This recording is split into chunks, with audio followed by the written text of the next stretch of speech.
मेरे दोस्तों 2024 के नवंबर के एंड में एक नॉर्मल दिन चल रहा था मेरे लिए। मैं शाम को जिम पे गया।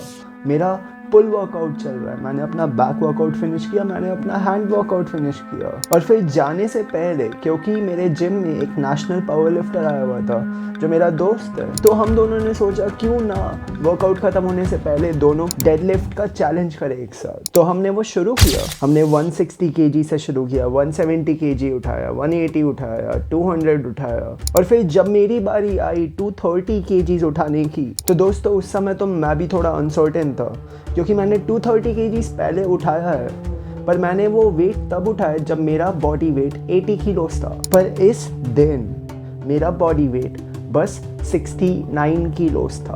तो आपको तो पता होगा कि जब वेट आपका कम होता है तो फिर आपकी स्ट्रेंथ भी कम होती है। तो मैंने सोचा कोई नहीं, मैं फिर भी कोशिश करता हूँ इसको उठाने की, और मैं उठाने के लिए रेडी हो गया। मैंने बेल्ट बांधी, भले ही बेल्ट थोड़ी लूज बनी थी क्योंकि जो अच्छी वाली बेल्ट थी वो जिम में उस दिन थी नहीं, बस एक बेल्ट थी काम चलाओ, वो मैंने बांध लिया। लूज थी पर फिर भी मैंने बांध लिया, सोचा क्या होगा। फिर मैं उठाने के लिए शुरू किया और 2 सेकंड के लिए जो पूरा वेट था वो ऊपर आया ग्राउंड से, पर उसी समय मेरे बॉडी का पूरा स्ट्रेंथ अचानक से चला गया और फिर पूरा बार जमीन पे और मैं भी ज़मीन पे। मुझे ये फील होने लगा कि मेरे बैक पे तो अभी बहुत दर्द हो रहा है। तो मैं रेस्ट किया और मेरे को पता चला कि ओके, अभी और लिफ्ट करना अच्छा नहीं होगा, मैं आराम से जाके रेस्ट करता हूँ और फिर देखा जाएगा क्या होता है। तो मैंने ऐसे ही किया। मैं अपने फ्लैट पे गया। मेरे बैक पे बहुत दर्द हो रहा था उस रात। बस मैं अपने लोअर बैक को टच कर रहा था, उससे ऐसा लग रहा था कि पूरे एरिया में आग लग रही है। तो इसीलिए मैंने उस पर एक एंटी इन्फ्लेमेशन स्प्रे लगाया और मेरे पास पेन किलर्स रखे हुए थे, तो मैंने एक पेन किलर का टैबलेट खाया। उसके आधे घंटे बाद थोड़ा चैन आया और मैं सोया कि मुझे लगा कि जब मैं सो के उठूंगा तो अगले दिन सब कुछ गायब हो जाएगा। पर मेरे दोस्तों ये थी मेरी गलत फहमी, क्योंकि मैं जब अगले सुबह उठा और मैंने अपने बैक को फिर से फील किया तो मुझे पता चल गया कि इसमें तो रिकवरी अभी बिल्कुल नहीं हुई। तो मैंने सोचा कोई नहीं, आज भी थोड़ा रेस्ट देता हूँ बैक को, क्या पता कल तक ठीक हो जाए। तो मैंने फिर से एंटी इन्फ्लेमेशन का स्प्रे डाला और फिर पेन किलर खाया और फिर से थोड़ा नॉर्मल लगने लगा था।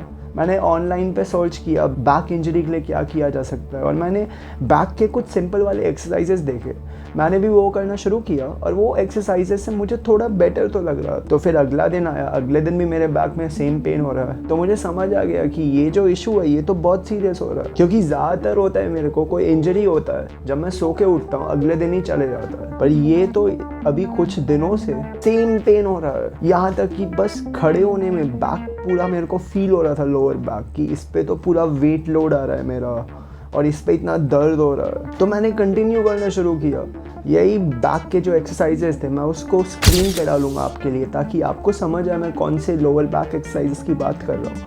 पर ये सारे बैक के एक्सरसाइजेस मैं हर दिन कर रहा था, कम से कम 2 बार, एक तो सुबह के टाइम पे, एक रात के टाइम पे। और डेफिनेटली ये एक्सरसाइजेस बहुत हेल्पफुल थे मेरे लिए, क्योंकि इनकी वजह से मेरे बैक में जो इतना स्ट्रेस हो गया होगा वो धीरे धीरे डीकम्प्रेस हो रहा था। तो ये कंटिन्यू हुआ लगभग 15-20 दिन तक। उसके बाद बैक में बहुत बेटर फील होने लगा, क्योंकि बैक में जो इन्फ्लेमेशन था वो बहुत कम हो गया था।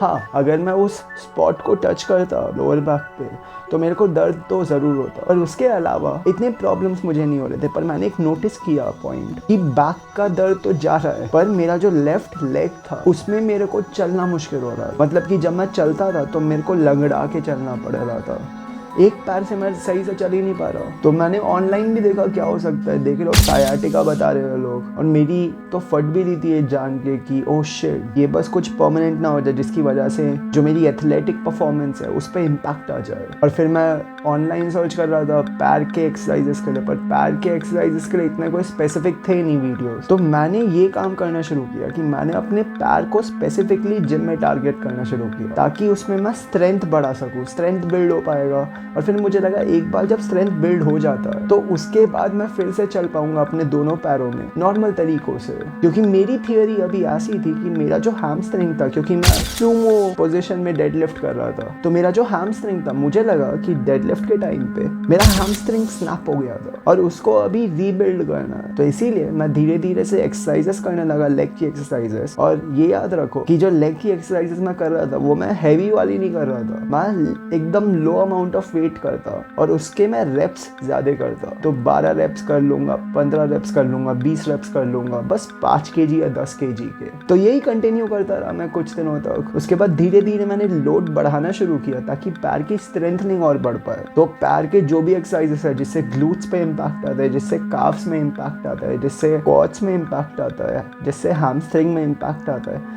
ये सारे एक्सरसाइजेस मैं कर रहा था और वो भी लगभग हर दिन। तो धीरे धीरे करते हुए मैंने रिकवरी होना शुरू किया, जिससे मैंने नोटिस करना शुरू किया कि ओके, जनवरी के शुरुआत में मैं चल तो पा रहा हूँ दोनों पैरों से, बस लेफ्ट लेग में ये प्रॉब्लम है कि मैं उसके टोज में प्रॉपर्ली ऊपर नहीं हो पा रहा था, क्योंकि मेरे पैर में इतना स्ट्रेंथ बिल्ड हो गया था कि मैं इवनली अपना वेट डिस्ट्रीब्यूट कर सकूं दोनों पैरों में। पर जैसे मैं अपने राइट लेग पे खड़ा हो सकता हूँ, क्योंकि मेरे राइट लेग में स्ट्रेंथ है जो मेरा पूरा बॉडी का वेट लोड उठा सकता है, वो मेरे अभी तक लेफ्ट लेग में बिल्ड नहीं हुआ इस इंजरी के बाद। तो वही मैं धीरे धीरे करता गया और अभी मैंने नोटिस करना शुरू किया। अभी जनवरी का लगभग आधा महीना हो चुका और अभी मैंने नोटिस करना शुरू किया कि अभी मैं धीरे धीरे टोज में भी अपने अच्छे से खड़ा हो पा रहा हूँ, चलने में मुझे प्रॉब्लम नहीं हो रही, मेरा बैक में जो प्रॉब्लम था वो चला गया। तो अभी मेरी हो गई है लगभग 99% रिकवरी। और ये मेनली इसी वजह से क्योंकि मैंने इंजरी के बाद अपने बैक पे ज़्यादा लोड नहीं डाला और मैंने बैक के ये एक्सरसाइजेस किए जो आपको भी करने चाहिए अगर आपके साथ भी इंजरी हो जाती है। और नंबर 1 पॉइंट तो आपको याद रखना है कि आप जब हैवी डेडलिफ्ट करोगे तो फिर तो आपको बेल्ट टाइट से लगानी ही चाहिए। तो ये लेसन तो मैं आपसे हमेशा अपने दिमाग में रखने वाला हूँ ताकि फिर से ऐसा मौका ना आ जाए जिसमें मेरे को इतनी इंजरी हो जाए। क्या पता जिस दिन मैं डेडलिफ्ट कर रहा था उस दिन अगर मैं सही से बेल्ट लगाता तो फिर मुझे इंजरी नहीं होती।